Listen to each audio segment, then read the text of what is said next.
Welcome to the Experts and Expats podcast. I'm Jeffrey Jones. And I'm Michelle Hippler. We're co-founders of the Living Abroad Academy. We focus on the information Americans need to plan a move to Europe on a faster timeline than the one we experienced. We cover all the best visas to explore, along with financial and social considerations that will help you determine what country or countries might be the right fit for you and your circumstances. Absolutely. A country might look great on paper, but not turn out to be what you expected. So we talk to expats about their experiences and experts about their particular expertise in their country. All with a goal to get you as much information as possible to make an informed decision.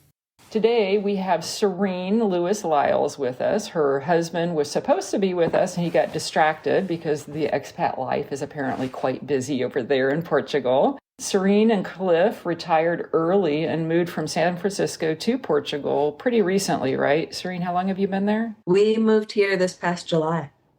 Oh, okay, great. So you're in the first 6 months, basically. The honeymoon phase is still going strong. So Jeffrey and I both worked with Serene. We met actually in San Francisco at one point, but it's been some years, and we have not heard anything except for what Serene has been posting on her social media posts. So we are going to just dive right in and get to hear your story of your new life, Serene. It was so nice of you to even think of me. So I'm excited to have a conversation. Yeah. So what we want to do is just kind of dive in to hear your story. I want to start with what were you guys doing before? Because you guys had a pretty big life before you retired. So let's start with what you were doing before and then move on from there. Yeah, so I'll frame this as like 1 year ago today.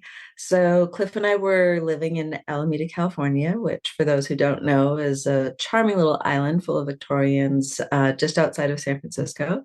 And we'd been there for a while. I'd been in the Bay Area for 14 years or so and had been working in tech. I was at one of the very, very large tech companies doing content design. I was senior director of content design at a place that shall probably not be mentioned. Yeah, especially now.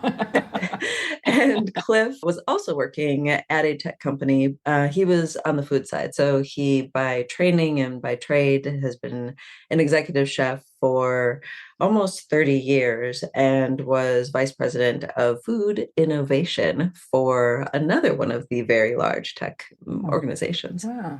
Cool. So I know from your social posts that you had decided at some point that you wanted to retire early and do something fun afterwards. So let's talk about that process now. Yeah. So just for a little background. So Cliff and I met in 2016. And when we met, we were coming from very different places. He had just moved back to the Bay. He'd been living abroad for the past 5 years or so, working for various airlines, including Emirates and Philippine Airlines, had lived in the UK, had lived in Dubai. So he'd been coming off of his own really big expat life. And at that time, so he knew when we met that he wanted to get back into that expat way of living. He really enjoyed it and really was coming back to be close to his daughters, as one of them was sort of wrapping up college and one of them was heading into high school. For me, when we met, I had been on kind of this mission for maybe before we met, probably 15 years prior to us meeting, that I had decided that I was going to retire early. And the number that I had kind of arbitrarily picked when I was, I guess, in my early 30s was 50. And so when Cliff and I met and our relationship started to get a little serious, we shared these experiences of him having lived abroad. I'd lived abroad very briefly, but not in the same way that he had. And for me, having this dream and really being laser focused as I would make choices about, okay, am I buying those expensive pairs of shoes or am I going to save that money so I can retire early? So bringing those dreams together and saying, okay, we're both going to make some ruthless choices so that we can retire early and retire abroad. Nice. Very nice. How long have you lived in Portugal? It's been at least a year, maybe? We moved to Portugal officially, semi-officially, actually the 4th of July. We left the States. Okay. We flew out of New York. And as our plane was taking off, the 4th of July fireworks were going off. That's So the captain actually pointed them out. He said, "Okay, everybody, say goodbye to the States. There goes the fireworks." And for us, like, I don't know who else on that plane was in the midst of moving to Portugal, but for us, it was like a big send off. It was that Yeah. very sort of symbolic moment of, okay, it's Yeah. Independence Day. Here we go. Yeah. Here you go. Yeah. And it's so symbolic too, especially for your unique case. We're always really interested in understanding why people want to immigrate, right? And for you, as Black Americans, you have a very different perspective. And that seems so symbolic in light of that, right? Independence Yes. of the United States, right? Yes. It was a deliberate choice. Yes. Yeah. And I'd like to get into that. Could you tell us, we like to know people's why and then their how. And so let's start with the why. Why did you and Cliff decide you want to leave the United States? And then once you finish that, tell us why you picked Portugal out of all the other countries you could have chosen. Yeah, there were a lot of choices too. So the why, and I say this sometimes when I'm talking to friends who are considering making this move. I think it's really important that your why not only be a push from the place that you will be leaving, but also that it include a pull. And so for us, there are things that I can't speak for every Black person in the States, of course, but one of the things that is kind of a common thread as we chat with friends is that, we've been strivers our whole lives. We've thrived financially. We've done well. We have tried to be good citizens, all of that.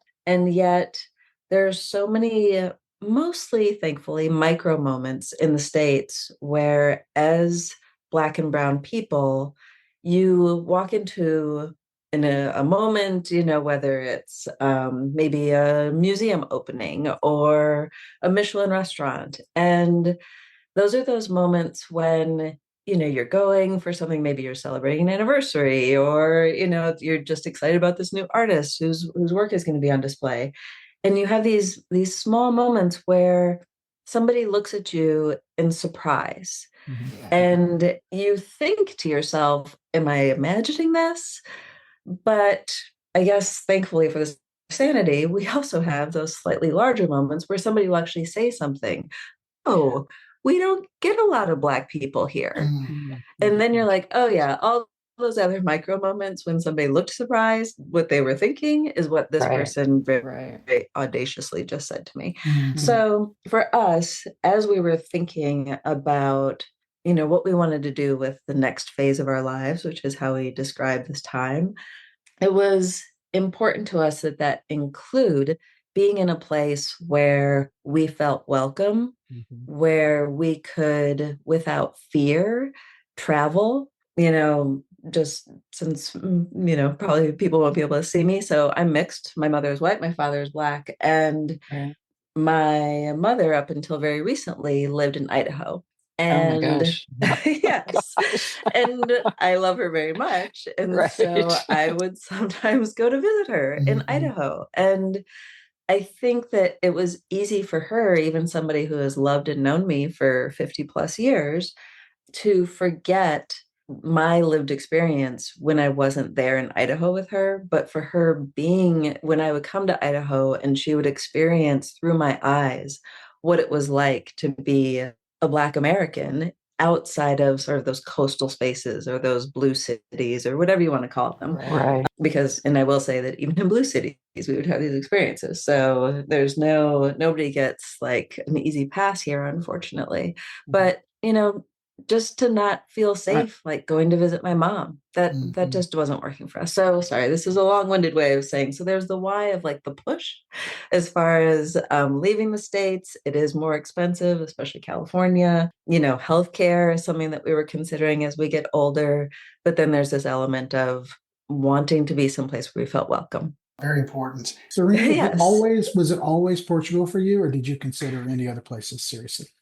It was not. So the first time I came to Portugal was 2005. It was not the hot destination that it is now. I wish that I had had the foresight to buy something then, because man, you could get a gorgeous mansion on the beach for a song back then. Right. So I came, I loved it. I felt this feeling, sort of the opposite, I guess, of what I'm talking about, having felt at home in the States. So I felt this feeling of like ease that I a little bit was like, I don't know if this is real or not. Again, you doubt it when it's comfortable, you doubt it when it's uncomfortable. But it was a great visit. And I felt really safe as a woman by myself on that trip. So when Cliff and I started talking about moving abroad, we had a list of places. He'd lived in the Philippines and really loved it. I love, love, love Italy. I think that New Zealand is gorgeous, has tons of resources. And so we just started traveling. That was kind of, within 6 months of us starting to date, we went to the Olympics in Rio and realized that we could travel together. And that was like, okay, we could actually kind of do this. Nice. And yeah, it's nice when you know early so that you can be planning your lives together. And so what we did was really 2 to 3 times a year, we would try to go to a new country and see if it was the one. So, one that was kind of a long shot that we tried was Guatemala. And, each country that we went to, we would learn something new, either about ourselves and what we wanted, or we would learn a lot about that country, hopefully.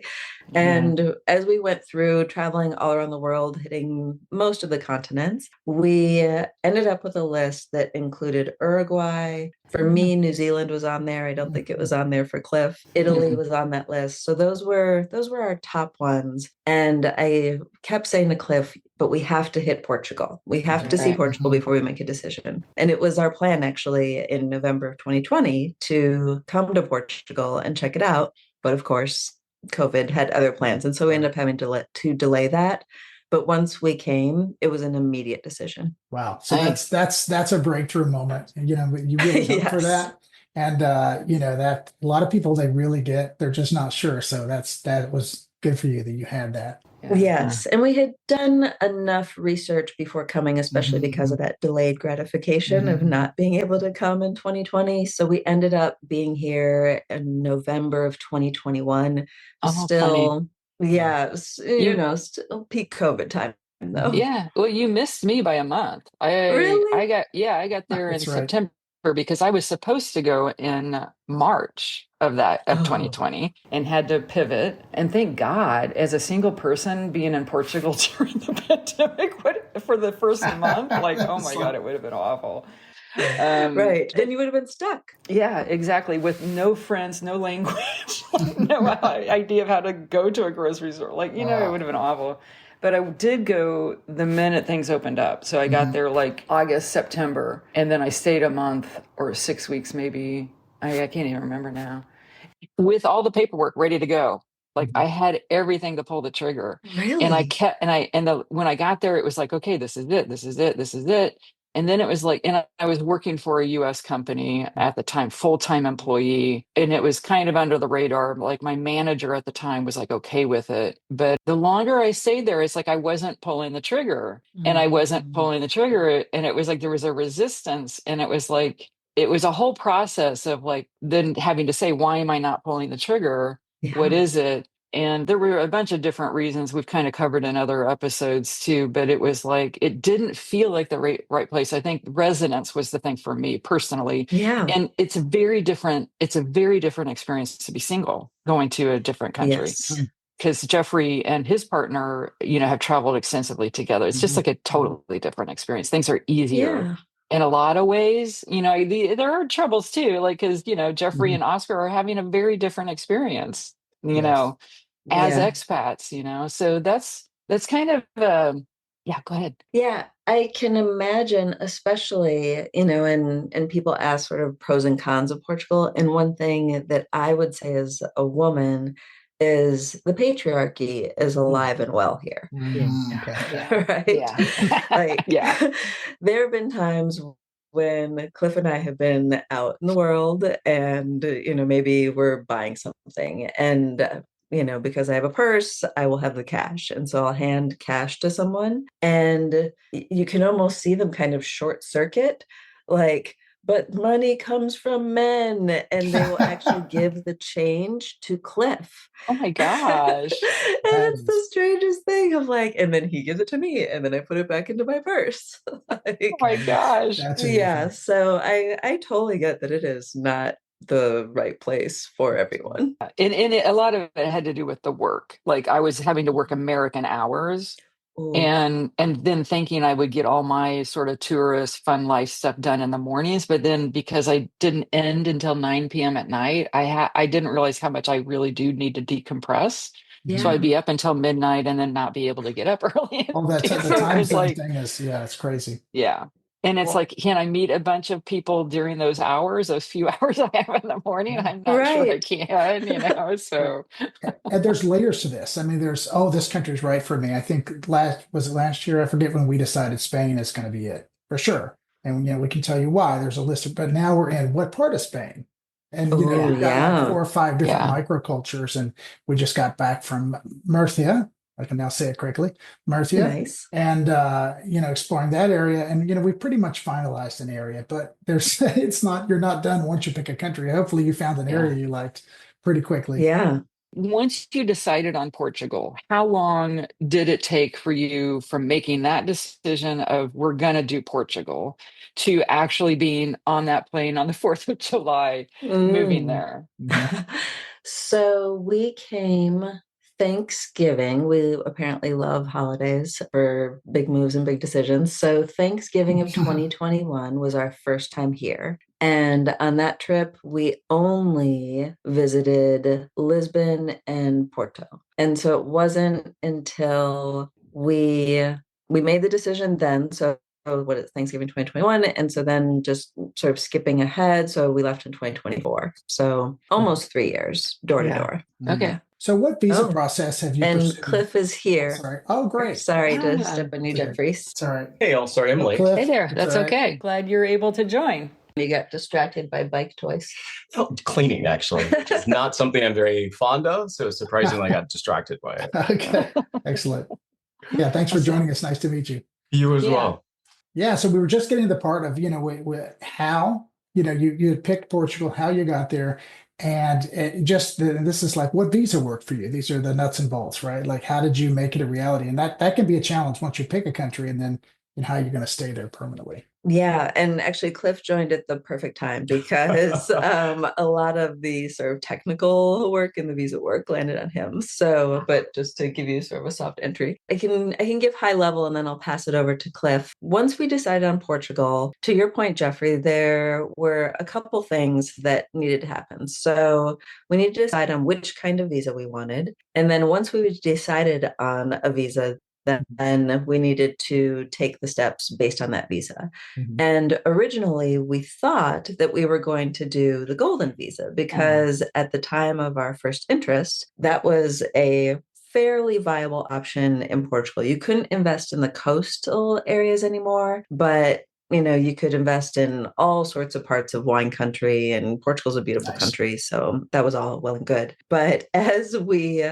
were going through this, like, okay, COVID is still alive and well, and we've just picked this country, and we need to find a place where we want to live that's not on the coast that allows us to invest. And Portugal during that time just tightened those visa requirements more and more. They actually eliminated the golden visa sort of briefly, and then they brought it back. And even though we already qualified for the golden visa when they eliminated it, then, speaking of things that can be challenging, with coming to Portugal, there was a little bit of bureaucracy that led to us not being able to get our paperwork from the bank so that we could submit it to the country. So in the end, we ended up doing a D7 visa, which has totally different requirements that I'm happy to get into.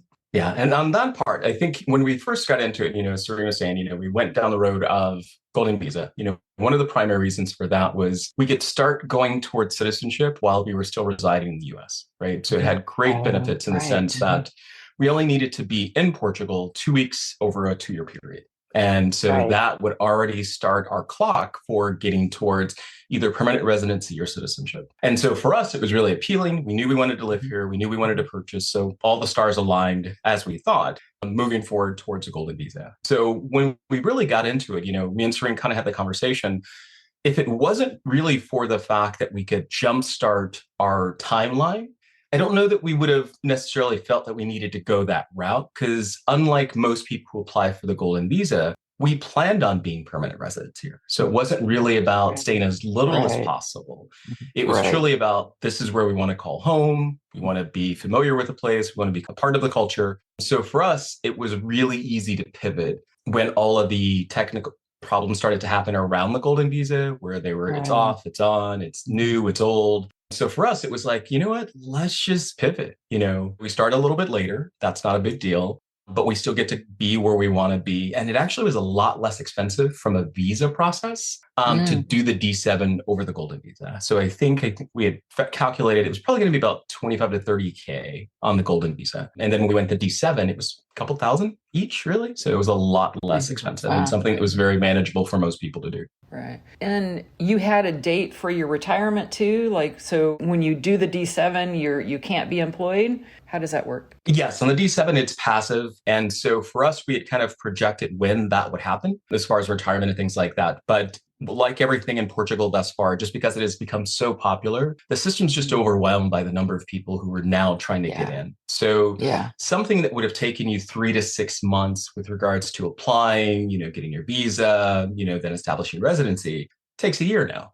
So, we thought we would be ready. We thought the house would be ready, so that's another thing. And so all the things just took a little bit longer. So we just basically kicked the can down the road a little bit, extended a little longer, and still made it work out. Yeah. And to add to that a little bit. So with the D7, you have to have passive income that meets a certain requirement, and it's a certain amount per individual or a slightly larger amount for a couple. And I think it's less than 20K, something like that, as far as for a couple. You could still work if you want to. It's not like they check to see if you filed for retirement or anything in the States. They just want to know that you are not relying on an employer to be able to survive in Portugal. Right. Okay. Did you do it yourself approach? No. Oh, okay. Okay. No DIY. Well, just because of one, the language challenge of being in a country with a different language. Oh, yeah. Two, just the challenges we had already experienced around the Golden Visa. It just made more sense for us to get people who were in-country professionals at it, who knew what they were doing, to just do the process. We have several friends who have since moved here who did it on their own, and they're still waiting for their residency card while we've gotten ours, we've been here, we've done all the things. And so while there is a savings in doing it yourself, there's also a cost. And so it's really kind of how you want to differentiate how valuable is your time and peace of mind. Is it really worth that? Yeah, Jeffrey, you're laughing like you know what we're talking about. In Spain, we hired professionals. We started off like, maybe we can do this. And then suddenly the red tape was everywhere, right? And it was like, okay, no, we're going to have to. And believe me, it was so worth it. So even though you got professionals, how did you research the move? Like, some people go to YouTube, some people look at different things. What did you use to gather information about Portugal? We have really different approaches when it comes to the gathering information. So I love, it almost feels like osmosis. I love word of mouth. I love, first of all, I'm an extrovert, so I just love talking to people and finding out their experiences. But thankfully, I'm married to somebody who also likes to do real research. So you'd have to say all the places you went. Yes. Well, so I'll back up a little bit, because the research for us, I think, started years ahead of time, really trying to figure out if it's going to be Portugal. We were traveling prior to COVID, I'd say maybe a couple of countries a year, kind of auditioning places that we thought may align with what we wanted. And each time we went somewhere, there was things we took off the list that no, that's not quite what we want. But we also came back with some modifications to that list that we found really kind of gave us a nice rubric that we could go by. And so right before COVID hit, we were going to Portugal. And I was doing all the research, cost of living, healthcare, crime, all the statistics that you could think of, right? And based on the rubric we had, it was blowing it out of the water. And I'm just like, there's just no way it's this good. Like, it looks great on paper, kind of thing. Right. So, on paper, it was like, okay, if it's anywhere close to what it looks like on paper, this is going to be the place. And what happened when we got here, not only were the things that I did the research on accurate, they were almost a little understated, and it was one of those things where I was very surprised on, after traveling for so many places, we really wanted to go to a place that had a strong sense of community, where people took care of each other, they looked out for each other. It's like when we were kids and you could go to your neighbor, you'd know everyone on the street, and one of the things me and Serene joke about now is one of the keys, I think, if people are looking for places and that's something they want, find a country that has a lot of ways of welcoming you and saying hi, because in Portugal, you've got bom dia, boa tarde, well, no, there's so many just formal greetings. Or go to a place that only has one greeting, but they use it for everything and they say it all the time. And for me, one of the things that we started to understand is even with the bureaucracy, the system itself forces you to engage with other people, get to know other people, speak to other people. The culture in itself, when you see someone, everyone speaks good morning, good afternoon, good evening, good night. And so just having a place that I didn't know was what I wanted, and have that and have such a sense of community when we got here so quickly, like I said, it just blew the statistical data out of the water with just the real people, warm, heartfelt welcomes that we got. Yeah, I think if you're gonna make a big move, and the only reason why I'm saying this is because I'm actually hearing about people who aren't doing this, you have to go to the place and do your own gut check. Michelle, you were talking about your experience of you thought you were going to move here, and when you actually did the gut check, it didn't sit for you. I think you can look at Numbeo, that's a site that I love as far as like doing comparative data between cities of cost of living or crime or whatever. You can read all the Reddits you want. All of that is good, useful, a great starter. But to come and experience, to Cliff's point, like there's a department store that we go to fairly regularly. And I told Cliff, I think it was around Christmas, I was like, I think people say hello when they walk into an elevator here. And he was like, oh, that's not in the city. And I was like, I'm and then I was by myself and I messaged him, like, someone just said hi to me in the elevator. That's nice. And then we're there recently and people are coming and going from the elevator. Bom dia, bom dia, bom dia, bom dia. It's like you're in the big city in an elevator and people take the time to like greet the room, which I think is so lovely. Yeah. I actually remember that when I was a kid, people used to do that. Yeah. It was normal. Yeah. We haven't actually said where you are. I actually found the Washington Post article about that had you guys interviewed in it. Are you in that area, or it sounds like you're in a city now? No, so the department store is actually in Lisbon, which is about an hour from us. So we, Cliff referenced this earlier, but we, on our second trip to Portugal, we had a list of like 4, maybe 5 places that we wanted to visit that were in the area where we could purchase to qualify for the Golden Visa. So this was February of 2022. And our first stop was Land Vineyards, which is about an hour, almost due east of Lisbon. So in the city, an hour outside of a big city, you'd probably be in the suburbs. But in Portugal, for people who haven't been here, like you leave Lisbon and you're instantly in the countryside. Wow. And so we're in a region called the Alentejo, is the long way, the locals Alentejo. And it is one of Portugal's many wine countries, which, when we were living in California, sort of our happy, calm place was to go up to Sonoma or Napa, and just right away you take that breath of fresh air and you're so happy. That's very nice. Yeah. And we got out here and instantly had that feeling of like, we can be calm here. We can like think, we can play. We both love to be outdoors in different ways. And we were here for 2 nights and made the decision and canceled all of our other plans. Yeah.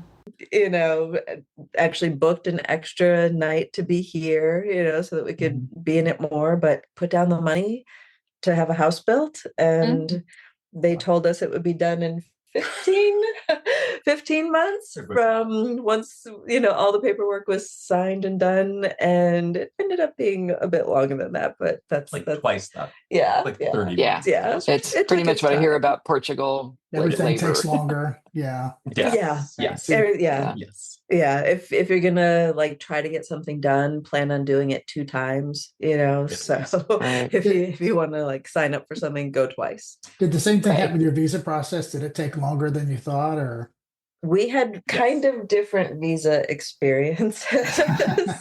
So Cliff had done, as he shared, All the research. yeah, he'd done all Mm. the research, and he very smartly went on his visa application, said that you were moving in like January or something like I that. pushed the timeline up so that they actually had an Urgency. incentive to get it done. Yeah. Yeah. So he Oh. said that he was moving in like January of 2024. And I'm over here like Little Miss Honest and also overly, I don't know, just like putting too much into it. And so I was like, oh no, I'm moving in June of 2024. And they're like, oh, June?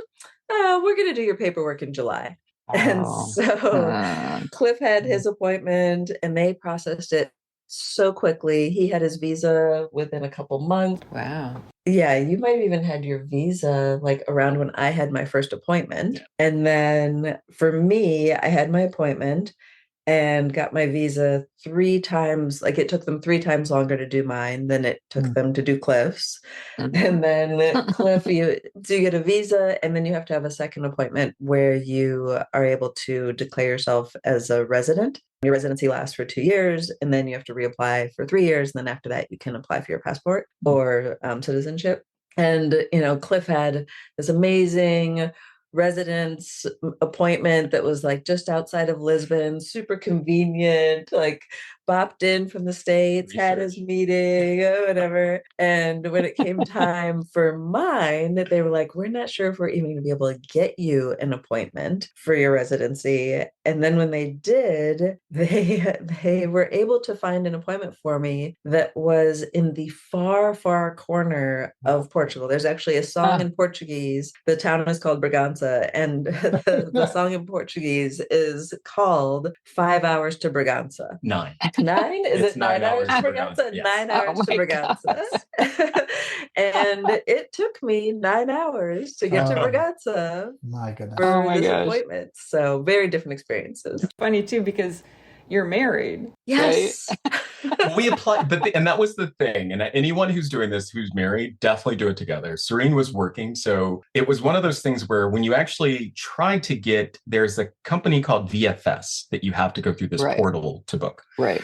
And when I originally went through to book, there was no time available for like 5 months. And what I was doing is every day I would go back into the portal and I'd recheck, because what I was starting to realize is that people were booking multiple appointments just in case they didn't have the paperwork in time. And then they would cancel them within days Right.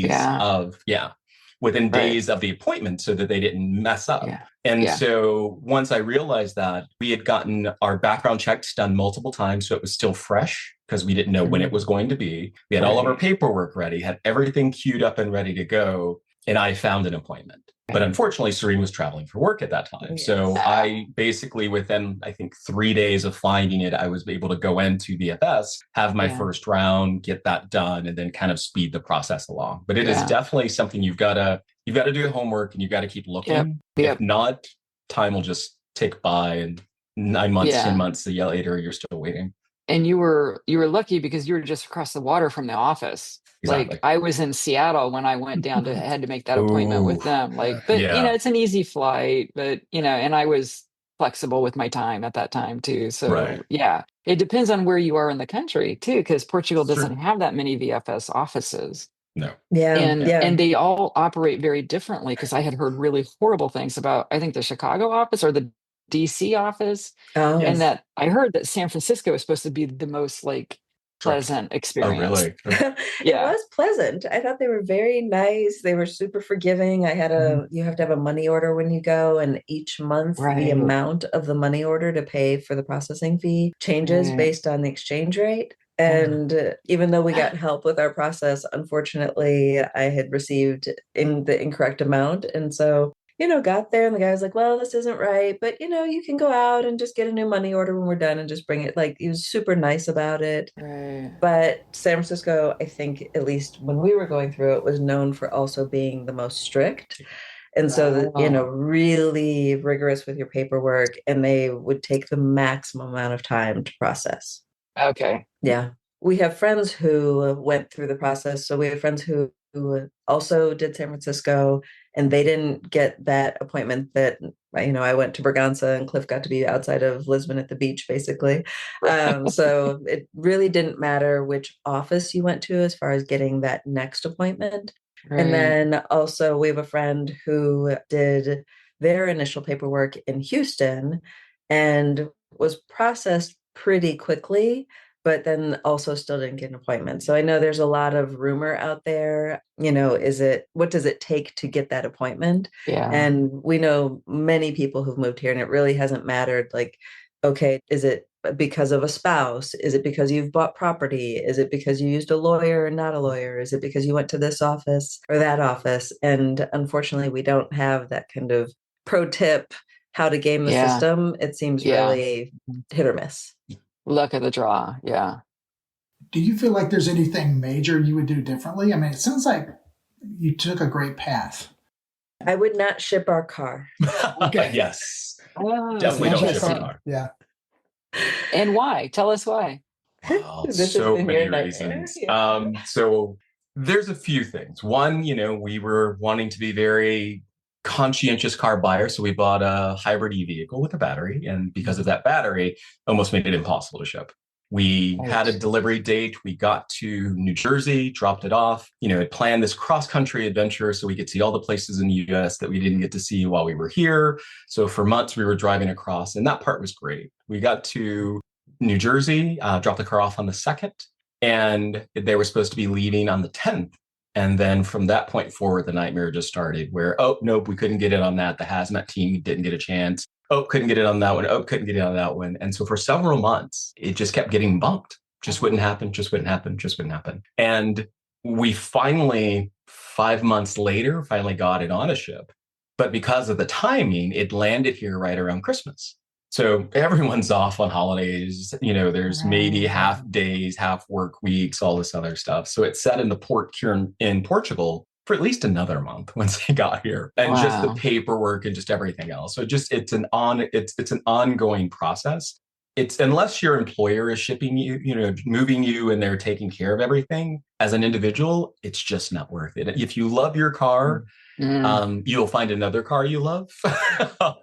It's just not worth it. There's the cost, there's the headache, there's just the stress of all of it. And while we thought we were like, there's a lot of news and there's a lot of things out there about the taxes in Portugal and how expensive it is to purchase a car because of the additional taxes. I can honestly tell you that you're probably better off paying the additional cost and not having to deal with the additional cost of shipping and importing.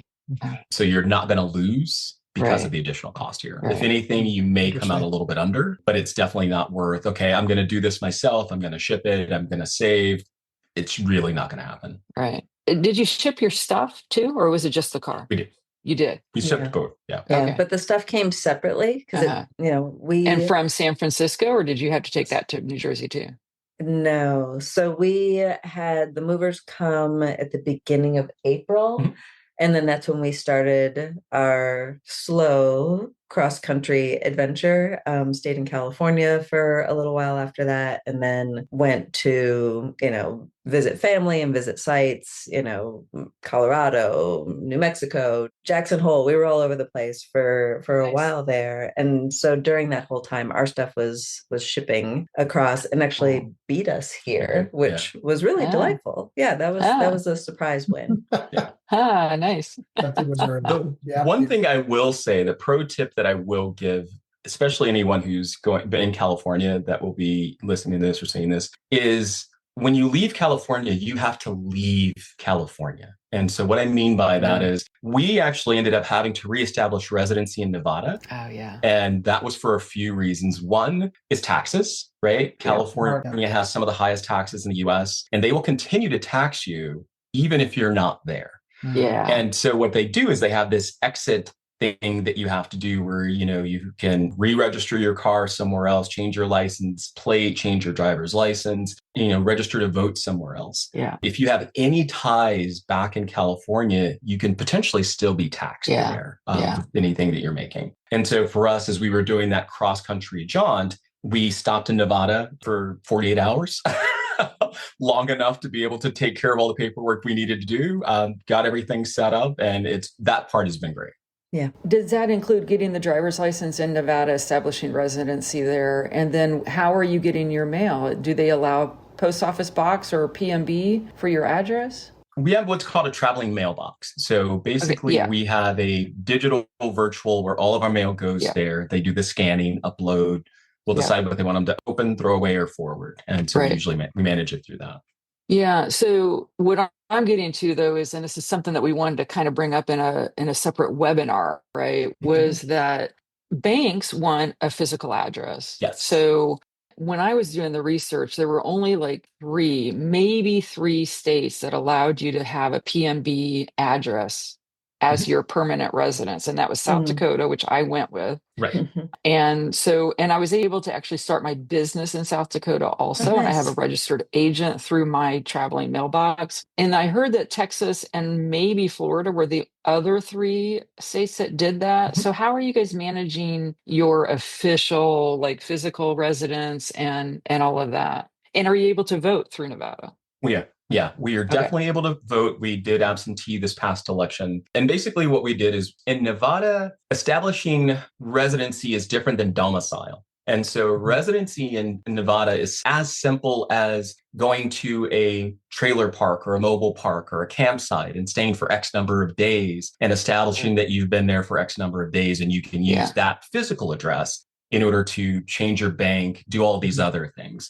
And then from there, with the post office, your forwarding address. Right. And so then you forward your forwarding address to your virtual mailbox or whatever that's going to be. So your official documentation from whatever that is that you've established your residency location, you just then have to follow up and do the change of address that then forwards that from there. Right.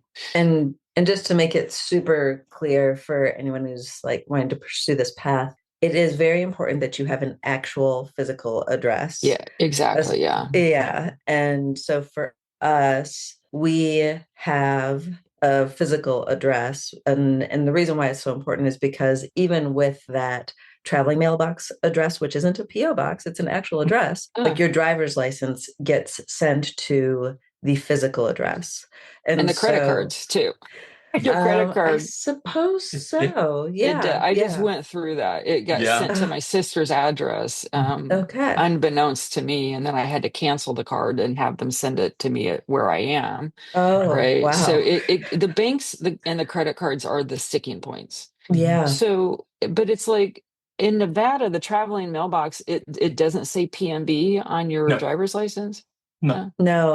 Our physical address from the lease that we got as part of our cross-country trip. So we got a lease at a place for long enough to meet the requirements. We, of course, have been able to receive our mail there when we've been there. And then when we're not there, we have this traveling mailbox that does not say PMB. It has proper numbers and occurs like a real place. So it works. Wow. Because and it is actually called traveling mailbox. So if somebody wants to search this. I used to use them. But when I heard about the benefits of the South Dakota, because I had a car at that time and they were able to register my car there too, with me only having to say 1 day. I stayed 1 day to go get my driver's license. And then I showed proof that I had stayed 1 day at a hotel. But I will say that just recently I got an email from that mailbox company saying our rights are under attack. South Dakota representatives are now trying to say you have to live for 30 days at your address that you have on your driver, which is impossible if it's a PMB, or you can't vote. So they're trying to strip those people of their voting rights. And I would imagine it's because there's a lot of people doing that now.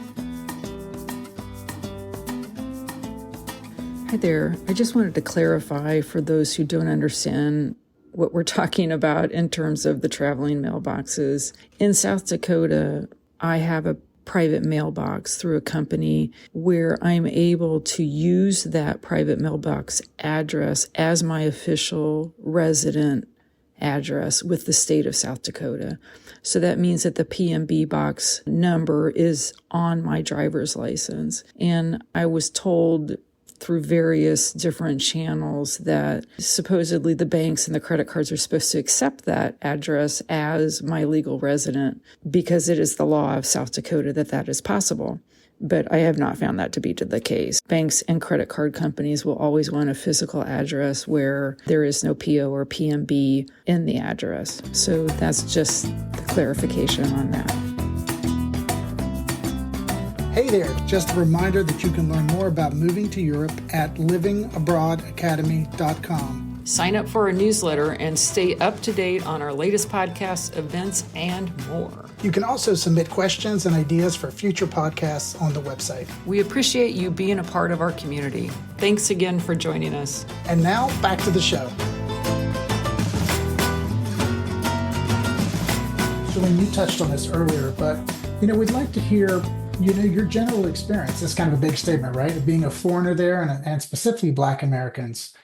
How would you summarize that experience? I think the summary is it's been very positive.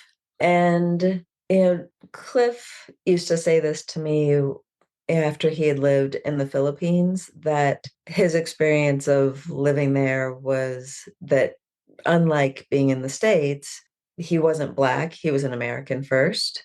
And I think that's something that we both wish felt more true when we were in the States, that first of all, we are a community of people, and then we are people who are all Americans, and then you have your lived experiences that might make you different, and that might include your gender, your race, your sexual orientation, whatever it might be, but that should really be at the bottom. And here it just never comes up. And so while we carry, sort of a now emptier backpack of having been Black Americans, and there used to be this sort of permanent weight on our backs, we're aware of the fact that that backpack has had these bricks taken out of it of, oh, how are people going to react to me in this moment? And, it doesn't feel like a backpack as much to walk into a moment and be like, oh, I don't speak the language, but I'm going to do my best. It feels like being a beginner. And being a beginner is very different than a permanent backpack that's been strapped to you by other people. So I think in general, it's been really positive. No, it's been very positive. Yeah, it's, I think for me in the same question, it's definitely been very positive. I find, as Serene was saying, the fact that I'm not viewed as Black first, that people don't even look up. You walk by as it's been annoyed, everyone just greets you and they move on. Unless there's a reason for them to stop. And our car just got here, so they see our Nevada license plates, because that's where we register our car. And everyone's like, oh, Nevada, Area 51, Las Vegas, or something like that. So that's been great. Yeah. But I recently had this great experience where I went on a 6-day bikepacking trip through the southern third of Portugal. Serene was going back for a trip back to the States. And I'm like, I just want to go see the country that I live in now. And I bike 400-ish miles, in this loop around the southern part of Portugal, went into some of the most remote towns you would ever imagine.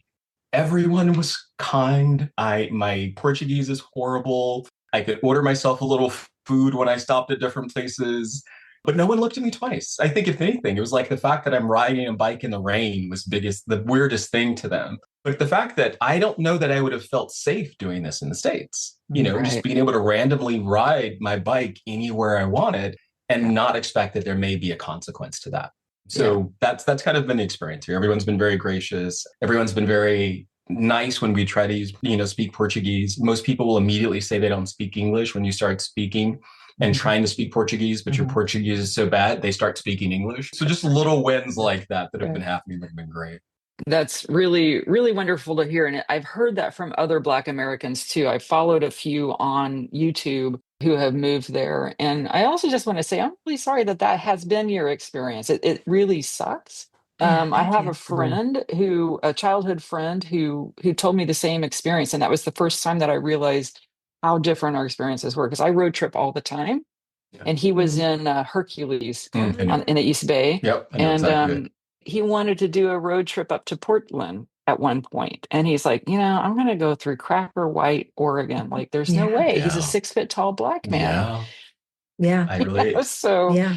yeah, but I will say his attitude about what's happening is like, I'm an American and I will fight for my right to be here. And he's just like he Yeah. he's just like he bought a gun. He's Right, really right. ready to Literal. fight. And I'm like, please just leave. Like, come with me. And he's like, no. And it's like, Mhm. like, so it's very Yes. different. I have very family different. that's taking the same stance. Yeah. Yeah. I come from a military family and they're like, I'm not leaving. Right. I was in the Air Force for 25 years. Like, Yeah. I earned my right to be here, even if I Yeah. didn't already have the right to be here just from being Yes. an American. Yeah. Right. Exactly.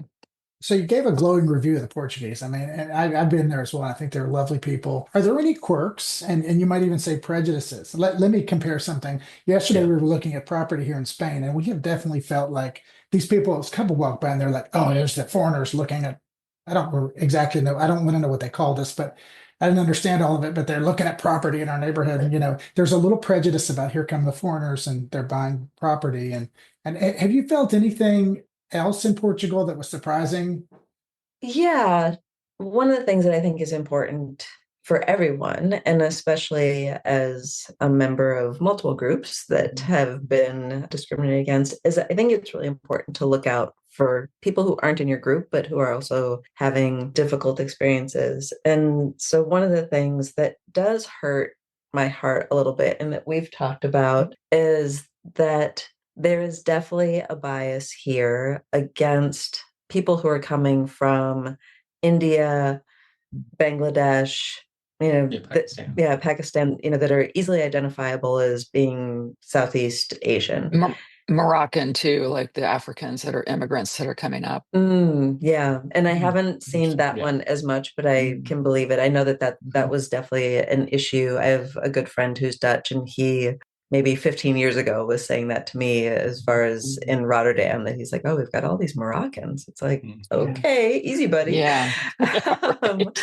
But we built a house and we live in a small town, and our house is on a property that includes a hotel. And so there are people who work at the hotel who are Indian, Pakistani, Bangladeshi. And there's like a little bit of whisper, like, oh yeah, they're here to do the work. Like, okay. But we've also traveled around Portugal and talked with numerous people and have considered investing in other parts of Portugal. And in other parts of Portugal, as we've talked with people about certain neighborhoods, they will say things to us that we have heard in the States about either our own group or maybe Mexicans, of like, well, this is a neighborhood where a lot of Indians and those sorts live. Right. And it's a way of saying this is not a good neighborhood. Yeah. Lots of biases will come up in that way. So that's more than a quirk. Yeah. It's really hard and unfortunate. Yeah. Yeah. And it's interesting where you're viewed as Americans first there. Yes. Like, because it's like, most of the world views America, well, up until we viewed America as like, the pinnacle. Everyone wants to move to America, right?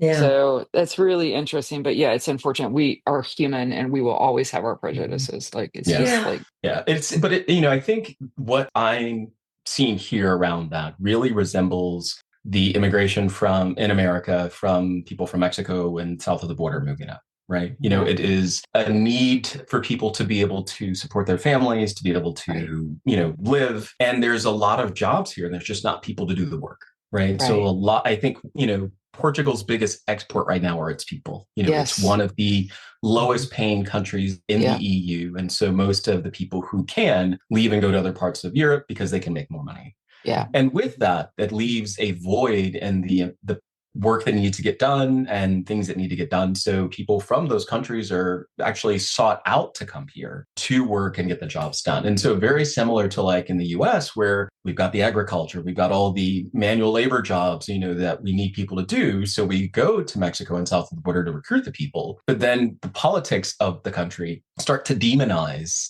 these people that have been invited, to say that they're the problem. And a lot of it really does come around some people just are not informed. And so they're ignorant of why. And then there's someone who's in power or in politics who's trying to get your vote or your money, who now wants to use this as the reason that you don't have as much money as you want. And, it's so hard for you to get a job.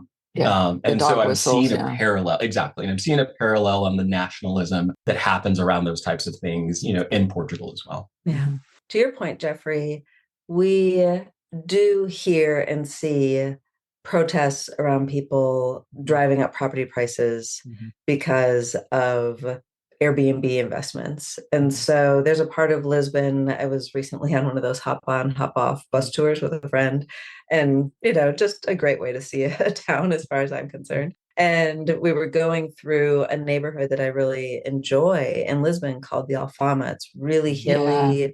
It's I love old, that right? neighborhood. Right? It's gorgeous. Yeah. And this was the first time I had seen a new kind of graffiti. So Lisbon is covered in graffiti. Yeah. Okay.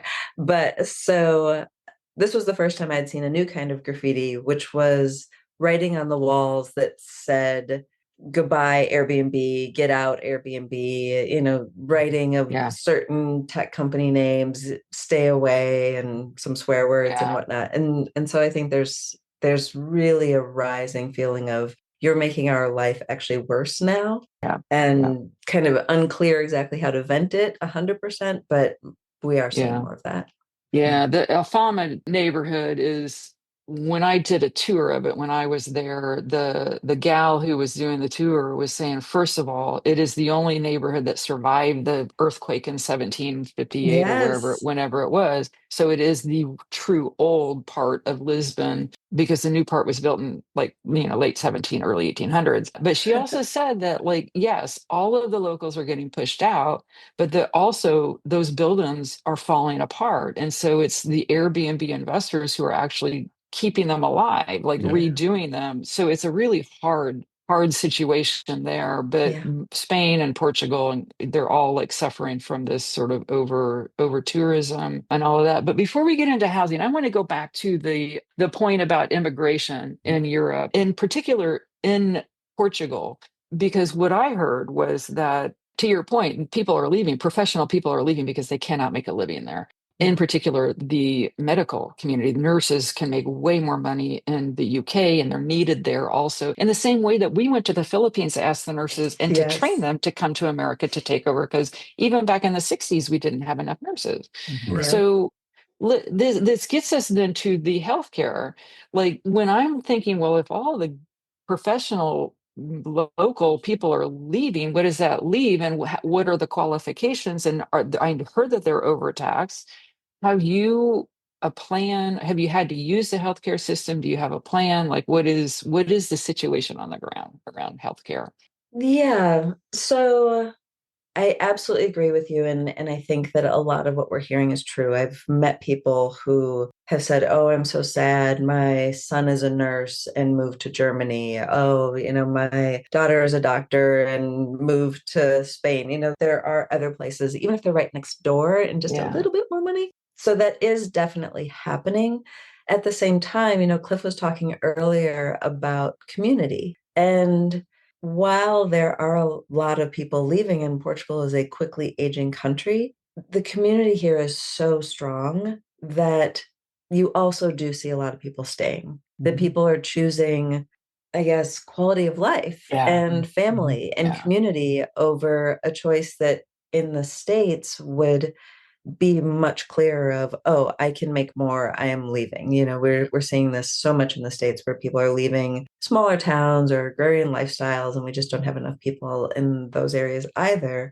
And we don't have the same kind of community bonds. So all that to say, yes, some people are leaving, and the system is probably always going to be overtaxed, and it will probably get worse because of the aging population. But there are still a lot of really good, strong medical professionals here. I've been to the doctor. I went to urgent care, had a little travel stomach issue, and went, and very badly the first time navigated speaking in Portuguese and ended up getting an IV for something I didn't need. But they were like, boom, boom, boom. Oh, good. Urgent care, super fast, tried to take care of me, wrote me a prescription for something else that I didn't need, but it wasn't a opioid or an antibiotic, in which case they'll happily be like, "Here you go, take this." when I went back the second time, because I still had the issue and did a better job with my Portuguese of explaining, because I knew exactly what I had, they were again very fast, wrote me the prescription, did their best to communicate in sort of a mix of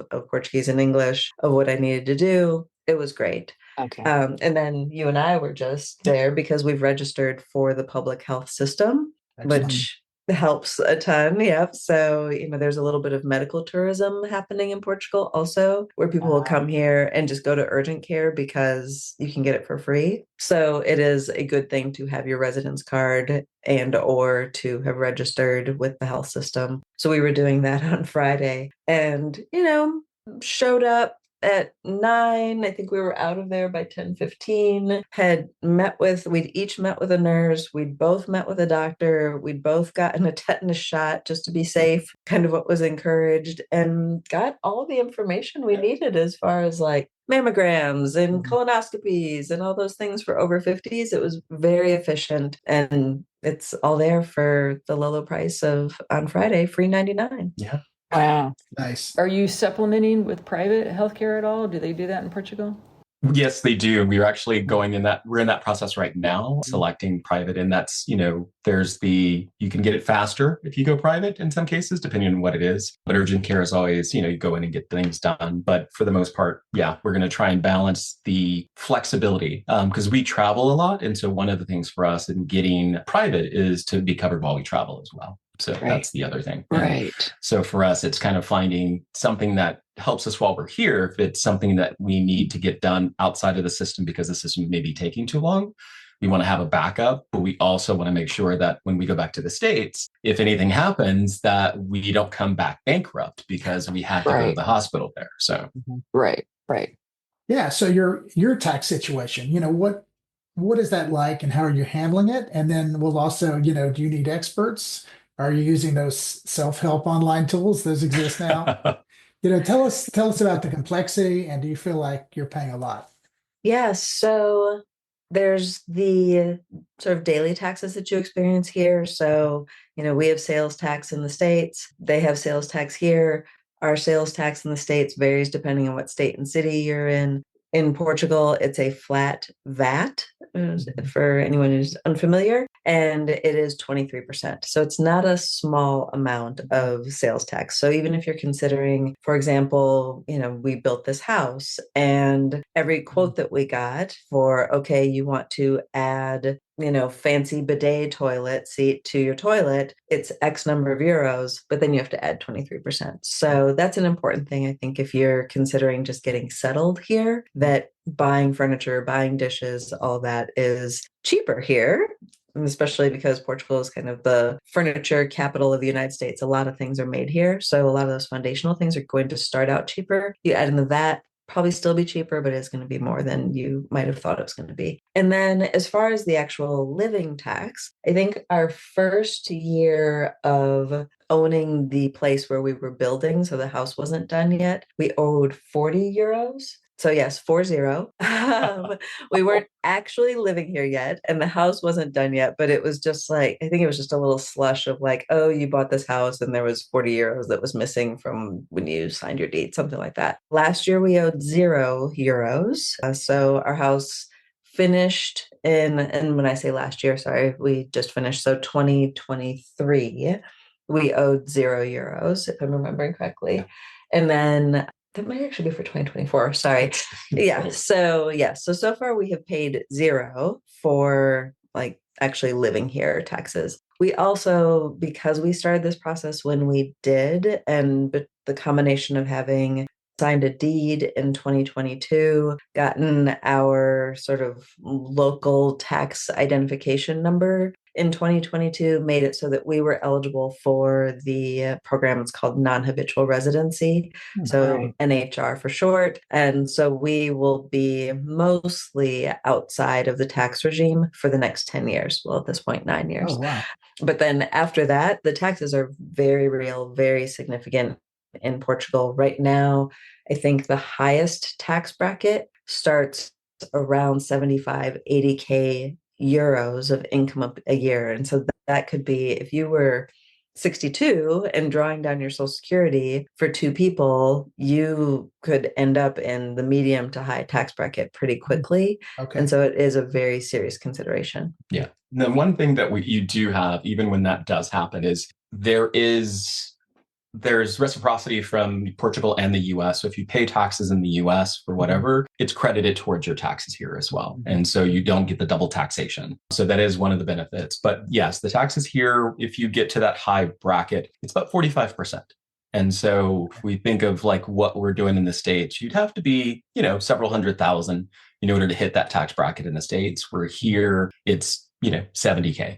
And so it's one of those where you have to plan. So we've just, since we've got the 10 years of the NHR, which means that we don't have to pay any taxes on income, we've really been trying to focus on how do we figure out how to create the income and put it in the bank so that it's already there now, so that we don't have income really coming in at the end of that 10-year period. And so right now, we're doing investments, we're looking at property, we're doing different things because it gives us that period of understanding the system to say, okay, yes, we have our Social Security, and that'll be taxed in the States and whatever residual will be taxed from there, but there'll still be funds that are available for us to use to live off of that we won't be being taxed on. So that's kind of how we're approaching it. Is that scheme still in place? The 10-year tax, is it still in place for people?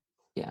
Yes, it's still in place. It's not the same. So basically it's a flat 10% now, instead of the 0, but still very, if you do decide to work, then it's a different tax rate and you can work even on the D7 here in Portugal. So if you come on a retirement visa and you decide to do business remote or do a business in Portugal, you can still do that here. Okay, awesome. Well, then that takes us to, it sounds like you plan to pursue the path to citizenship, get the second passport and stay there. Will you be ending your days there in Portugal? Is that the plan? Yes, we do plan on pursuing the path to citizenship. We actually start our language courses next month. So I think this is actually the same in the Netherlands, where you have to pass an exam to show that you've made a good effort to learn the language. So we have almost 5 years to do that. And so that's one part of it. And then we'll have these two, the second renewal of our residency that will happen in 2 years. And then after that, we plan on getting our passports. We plan on becoming citizens. We will keep our citizenship in the United States. And so that was part of why it was really important to us to make sure that we established residency someplace where we wouldn't continue to have a lot of income tax for the rest of our days. And then I think that we plan on staying here through end of life. I have looked at like senior facilities just because I'm curious what it's like here, and feel heartened just even living where we live. There is a very large senior population here, and we see how well they're taken care of. One of the things, Jeffrey, earlier you were asking about quirks, and one of the things that I think is really charming in Portugal is how they care for their old people. And examples of that are if you are in a line anywhere, grocery store, customs at the airport, the coffee shop, you could have been in that line already for X number of minutes, customs, maybe even hours, and they will come through and do a sweep checking for people who look old. Oh, so that's nice. it's not necessarily a compliment, but it saves you time. Yes. Right. And so I think that's really interesting. Second or it is, right? And I think it was our second or third time that we're here. The reason why we know this from customs is they were having a bad day at customs. And I think that time it took us 3.5 hours of standing in line. That is not the norm. No. So don't be afraid. Never been like that again. Never been that way since. But they came through after about an hour and did just like a gray hair sweep. And we had been right when you can't see Michelle, you would qualify. And because we'd been in line for so long, we were talking to this guy. He was maybe a couple years older than us, but our hair is darker and his was gray. And they tested, Senor, do you want to come to the front of the line? And he was, no, he was like, I'm not that old, but they did a sweep. Yeah. So it feels like a place where you can age. And as long as you've done the work of being a part of and investing in the community, I really get the sense that it will be a place where you are taken care of. People will check after you. Right. And as the couple that we interviewed last month, John and Tara in Italy, say, there's always Switzerland too. It's not very far, hard to get to Switzerland if you're not Right. There you liking go. what's happening where you Just take are. care of things. Yeah. Yeah, that's right. Yes, yes. But we're making friends with locals who have young children. So hopefully by the time we're old, we'll be auntie uncle status Oh, and, that's nice. Yeah, there you and go. they'll help look after us. Yeah, yeah. Right. Well, it has been wonderful chatting with you, as evidenced by how long we've chatted. Yes, been a great chat. So, It was thank lovely. you so much for giving us your time and sharing your expertise as expats in Portugal. It's been really wonderful. It was our pleasure. Thank you. Yeah, thank you for inviting us.